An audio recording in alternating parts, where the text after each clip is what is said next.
आज मैं यहाँ आती हूँ, सब कहते हैं इंदिरा गांधी आ गई। कहते हैं, मैं इंदिरा गांधी नहीं हूँ। इंदिरा गांधी जी एक ऐसी शख्सियत थी जिन्होंने देश के लिए अपनी जान दी, दिन रात एक की आपको आगे बढ़ाने के लिए।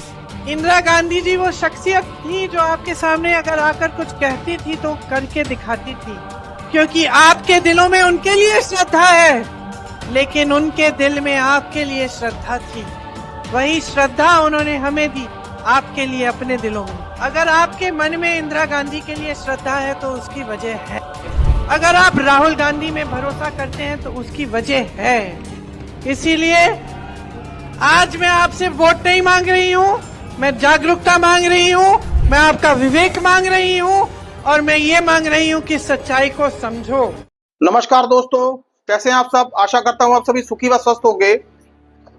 दोस्तों, आज का ये वीडियो आप सभी के लिए बहुत ही खास होने वाला है। दोस्तों, आज हम बात करेंगे प्रियंका गांधी के ऊपर। दोस्तों, प्रियंका गांधी को तो आप सभी जानते ही हैं। प्रियंका गांधी नेता विपक्ष राहुल गांधी की छोटी बहन है। दोस्तों 2024 के लोकसभा चुनावों में प्रियंका गांधी का क्या रोल रहा, ये आप सबको बताने की शायद जरूरत नहीं है, क्योंकि जिस तरह से लोकसभा चुनावों में उन्होंने ताबड़तोड़ रैलियां की, ताबड़तोड़ नुक्कड़ सभाएं की, लोगों के साथ संवाद किया और भाषण दिए, और ऐसे ऐसे इफेक्टिव भाषण दिए जो लोगों के मनों को छू गए। और दोस्तों, स्पेशली रायबरेली और अमेठी की सीटों पर जिस तरह से प्रियंका गांधी ने जी तोड़ मेहनत करी, वहां से स्मृति ईरानी को हार का मुंह देखना पड़ा। दोस्तों, कांग्रेस के एक कार्यकर्ता ने अमेठी की सीट से स्मृति ईरानी को हरा दिया। चाहे लड़ किशोरी लाल ही रहे थे, लेकिन मेहनत प्रियंका गांधी की थी। प्रियंका गांधी एक अलग किस्म की नेता है। उनका बोलने चालने का तरीका, भाषण देने का तरीका, और वो विरोधी पक्ष पर जिस तरह से हमला बोलती हैं, सामने वाले की बोलती बंद हो जाती है। दोस्तों, उनमें देश की पूर्व प्रधानमंत्री इंदिरा गांधी की झलक दिखाई देती है। वही भाषण देने का अंदाज, वही आक्रामक तेवर। दोस्तों, चलिए आज हम बात करेंगे जम्मू कश्मीर में उनकी पहली रैली की। दोस्तों, वैसे तो जब से हरियाणा और जम्मू कश्मीर में विधानसभा चुनाव घोषित हुए हैं, प्रियंका गांधी और भी तरीके से इन चुनावों में एक्टिव रही हैं, लेकिन आज उनकी पहली रैली थी। उस पहली रैली में उन्होंने जबरदस्त भाषण दिया। दोस्तों, और वो भाषण भी ऐसा कि भारतीय जनता पार्टी, उनके प्रचार तंत्र और गोदी मीडिया को मिर्ची लगना तय है। दोस्तों, प्रियंका गांधी ने कई बिंदुओं पर बात की।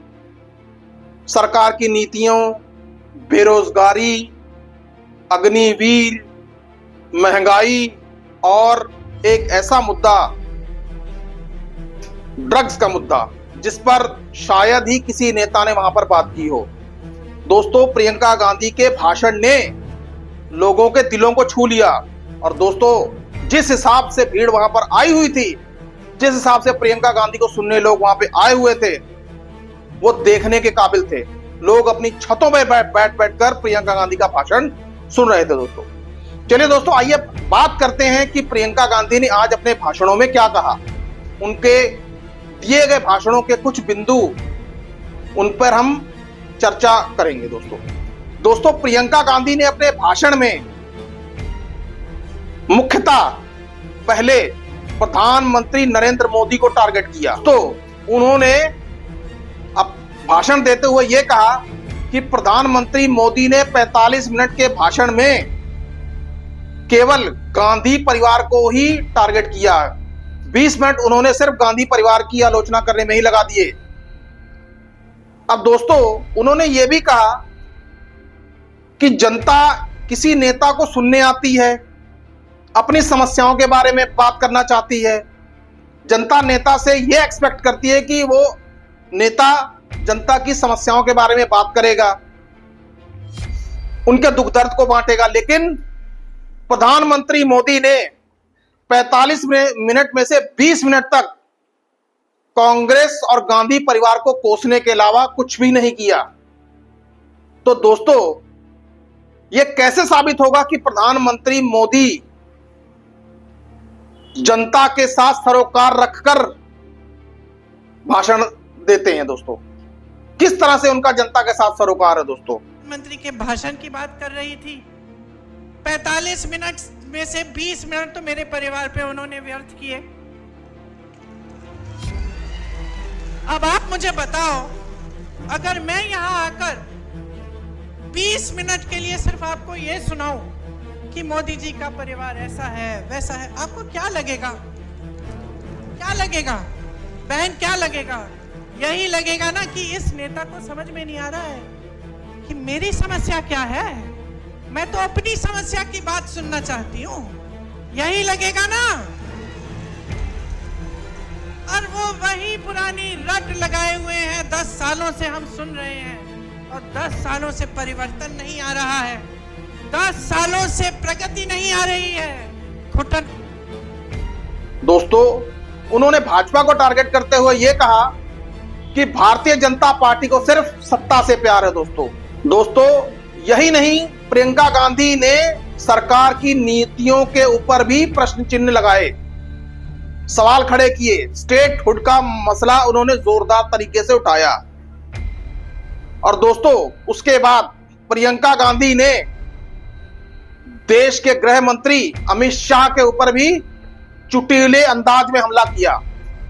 प्रियंका गांधी ने कहा कि उन्होंने एक अमित शाह का एक भाषण सुना जिसमें वो ये कह रहे थे कि आप हमें वोट करिए, हम आपको स्टेटहुड वापस देंगे। दोस्तों, इस पर प्रियंका गांधी ने ऐसा चुटीला हमला बोला कि वहां पर लोग अपनी हंसी नहीं रोक पाए। प्रियंका गांधी ने यह कहा कि भाई, स्टेटहुड छीनने वाले भी तो आप ही हैं। और प्रियंका गांधी ने इस बात को एक एग्जाम्पल के द्वारा कोट किया, और वो एग्जाम्पल ऐसा था कि वहां की सुनने वाले लोग भी अपनी हंसी नहीं रोक पाए। मुझे हंसी आई। देश के गृह मंत्री जी ने एक भाषण दिया यहां आकर कि भाई राज्य का दर्जा वापस चाहिए तो हमें वोट देना पड़ेगा। अरे जब छीना आपने है, ये तो वही बात हुई कि घर के अंदर चोर आया, आपका टीवी लेके चले गया, और फिर चोर कहता है कि टीवी वापस चाहिए तो भाई मेरे से पूछो। वही बात हुई ना, लिया आपने, अब कह रहे कि वोट नहीं दोगे तो हम देंगे। अब हम ही दे सकते हैं, और कोई दे ही नहीं सकता आपको। समझ लीजिए क्या चाल चली जा रही। दोस्तों, इन दोनों नेताओं पर जिस तरह से प्रियंका गांधी ने हमला बोला, उसको सुनकर शायद भारतीय जनता पार्टी, प्रचार तंत्र और गोदी मीडिया को जबरदस्त रूप से मिर्ची लगने वाली है। दोस्तों, उसके बाद प्रियंका गांधी ने बेरोजगारी के ऊपर जबरदस्त हमला बोला। जबरदस्त हमला बोलने से मतलब यह है कि उन्होंने देश में चल रही बेरोजगारी के लिए सरकार को जिम्मेदार ठहराया। उन्होंने ये, आप इतना पैसा खर्च करके बच्चे को पढ़ाते हैं, फिर ये उम्मीद करते हैं कि बच्चे की नौकरी लगेगी, बच्चा ये करेगा, बच्चा वो करेगा, लेकिन जब नौकरी लगने का समय आता है, जब रोजगार का समय आता है, तब कभी पेपर लीक हो जाते हैं, कभी नौकरियां बंद हो जाती हैं, कभी रोजगार नहीं मिलता। तो ऐसे में माँ बाप और बच्चे दोनों ही घोर निराशा के शिकार हो जाते हैं। दोस्तों, उन्होंने बल्कि इस बात के लिए चिंता जताई कि अगर ये सब ऐसे ही चलता रहा तो आने वाला भविष्य कैसा होगा। उन्होंने बेरोजगारी को एक भयंकर महामारी के रूप में बताया। दोस्तों, उन्होंने साथ के साथ अग्निवीर के ऊपर भी निशाना साधा। अग्निवीर जो कि 2019 के चुनाव के बाद भारतीय जनता पार्टी अपने दूसरे कार्यकाल में यह योजना लेकर आई थी। दोस्तों, प्रियंका गांधी ने इस योजना पर भी जमकर कटाक्ष किया कि देश का युवा देश के ऊपर अपनी जान देने की हसरत रखता है, लेकिन आप उसको क्या दे रहे हैं? आप उसको अग्निवीर जैसी योजना दे रहे हैं। यदि वो शहीद हो जाएगा तो उसके परिवार को पेंशन तक नहीं मिलेगी, उसको शहीद का दर्जा तक नहीं मिलेगा। दोस्तों उन्होंने आगे एग्रीकल्चर के ऊपर भी बात की कि जिस तरह से खेती से लोगों को रोजगार मिलता था, सरकार ने वो रोजगार के सारे मार्ग बंद कर दिए हैं। दोस्तों उन्होंने अदानी अंबानी के ऊपर भी जमकर हमला बोला कि जम्मू कश्मीर में रिटेल स्टोर वगैरह वगैरह वगैरह और कई सारी चीजों के ऊपर उन्होंने टारगेट किया। दोस्तों उन्होंने यह भी बताया कि यहां पर जम्मू कश्मीर में बाहरी लोग आकर बिजनेस कर रहे हैं, लेकिन खुद जम्मू कश्मीर के लोगों के लिए वहां पर कोई रोजगार नहीं है। दोस्तों प्रियंका गांधी ने सरकार की नीतियों पर जमकर हमला बोला। स्कैम्स, पेपर लीक और भी ऐसे कई मुद्दे जो पब्लिक के साथ सरोकार रखते हैं। दोस्तों इसके बाद प्रियंका गांधी ने सबसे महत्वपूर्ण मुद्दा ड्रग्स के ऊपर बात की। वो एक ऐसा मुद्दा था कि जिस पर जम्मू कश्मीर में कोई नेता बात नहीं करता। उन्होंने ये कहा कि ड्रग्स जम्मू कश्मीर में बुरी तरह से फैल रही है। दोस्तों और इसको फैलने का कारण उन्होंने ये बताया बेरोजगारी। दोस्तों उन्होंने उन्होंने अनएम्प्लॉयमेंट को ड्रग्स का कारण बताया। दोस्तों यदि किसी युवा को नौकरी मिलेगी, सारा दिन वो काम करेगा, थककर आराम से अपनी नींद लेगा। लेकिन दोस्तों जब किसी युवा को पढ़ने लिखने के बाद भी रोजगार नहीं मिलेगा तो वो क्या करेगा? घर पर बैठा रहेगा, डिप्रेशन का शिकार होगा और ड्रग माफिया के शिकार ऐसे ही युवा हो जाते हैं। दोस्तों इसी वजह से जम्मू कश्मीर में ड्रग्स तेजी से फैल रहा है। दोस्तों और इसका सबसे बड़ा कारण अनएम्प्लॉयमेंट यानी कि बेरोजगारी।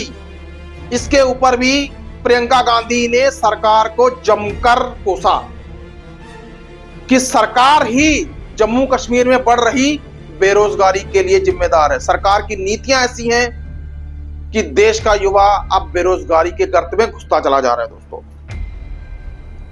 दोस्तों यही नहीं, उन्होंने स्टेटहुड के ऊपर भी बात की। उन्होंने यह भी कहा कि पिछले कई सालों से आपके वोट का अधिकार छीना गया।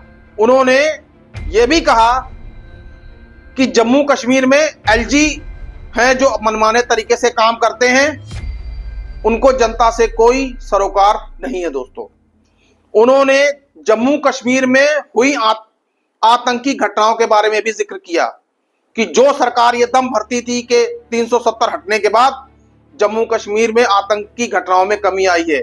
उन्होंने सारा डाटा पब्लिक के सामने रखा कि किस तरह से पिछले कुछ हमलों में भारतीय सैनिक शहीद हुए हैं। दोस्तों सरकार की कई नीतियां जो कि जनता के फेवर में होनी चाहिए थी, लेकिन उनसे जनता को फायदा कहीं भी होता नहीं दिखा, ऐसा प्रियंका गांधी ने अपने भाषण में कहा। और बल्कि जनता से पूछा कि आपको क्या फायदा हुआ। और दोस्तों एक हैरानी वाली बात थी कि वहां सुन रही जनता ने भी उनका भरपूर समर्थन किया। दोस्तों प्रियंका गांधी ने उनको यह भी कहा कि जनता को जनता का हक मिलना चाहिए। और दोस्तों प्रियंका गांधी ने कांग्रेस के विजन को लोगों के सामने रखा कि कांग्रेस की सरकार यदि बनेगी तो वो लोगों के लिए क्या कुछ करना चाहती है। महिला सम्मान योजना, सरकार जम्मू कश्मीर में पड़े हुए खाली पदों को भरना और 25 लाख रुपए की हेल्थ इंश्योरेंस के बारे में उन्होंने बताया। दोस्तों और कई ऐसी योजनाएं जो कांग्रेस शासित अन्य राज्यों में चल रही हैं, उनके बारे में भी प्रियंका गांधी ने लोगों को बताया। प्रियंका गांधी ने कहा कि मेरी बातों में विश्वास ना कीजिए, आप खुद देखिए। सिर्फ एक हिमाचल में थोड़ी सी प्रॉब्लम चल रही है, वो भी केंद्र सरकार से टकराव की वजह से। लेकिन दोस्तों, जितने भी कांग्रेस शासित राज्य देश में हैं, वहां पर जाकर कांग्रेस की योजनाएं देखिए कि वहां पर कांग्रेस की सरकारें जनता के लिए क्या क्या स्कीमें ला रही हैं। दोस्तों, भाषण के अंत में प्रियंका गांधी ने लोगों को आने वाले त्योहारों के लिए विशेष रूप से बधाई दी और उनको शुभकामनाएं भी दी दोस्तों, और जनता का उन्होंने तहे दिल से धन्यवाद भी किया दोस्तों। और जनता ने भी उनके भाषण को पूरी पेशेंस के साथ, पूरे एक्साइटमेंट के साथ सुना दोस्तों, ये था प्रियंका गांधी का भाषण जो आज उन्होंने जम्मू कश्मीर में विधानसभा चुनावों के संबंध में पहली बार दिया। दोस्तों, आपकी इस भाषण के बारे में क्या राय है? आप उनके भाषण से कितना इत्तेफाक रखते हैं दोस्तों? कृपया कमेंट बॉक्स में कमेंट करके मुझे जरूर बताएं दोस्तों। सुखी रहिए, स्वस्थ रहिए। और दोस्तों, आपसे एक विनती और भी है, कृपया हमारे वीडियोस को लाइक और शेयर जरूर कीजिए और जितना हो सके दोस्तों चैनल को सब्सक्राइब कीजिए दोस्तों। तब तक जय हिंद, जय भारत।